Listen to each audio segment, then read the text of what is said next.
Caso Mombe Uja, los pijameros. Ojaí, Alejandro Ja Fernando Galeano Lugo.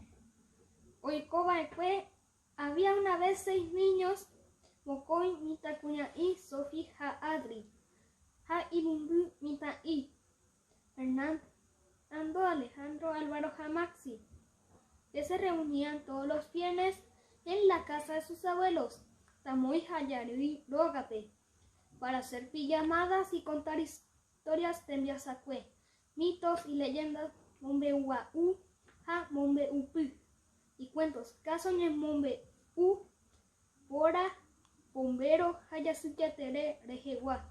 La idea de hacer la pijamada y reunirse todos los viernes fue del abuelo. Cuando el abuelo contó su idea, los niños se pusieron felices. Tamimi Ugaiterei.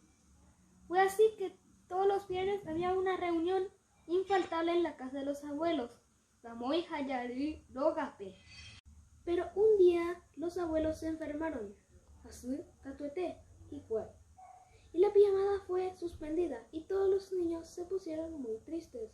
Umi, Mocoy, Mitacuña y Ha, Irumbu, Mita y Mambuasuterei, Tamoy, Hayari, Hasujawere. Todos los niños pedían a Mimi que sus abuelos salen pronto, pero los abuelos tuvieron que quedarse 10 días para en el hospital para curarse por completo. Cuando los abuelos se curaron, volvieron a juntarse los pijameros y todos los niños obedecieron a Mimi para escuchar sus oraciones para que los abuelos se curen completamente. Ja, un Pepe, opa.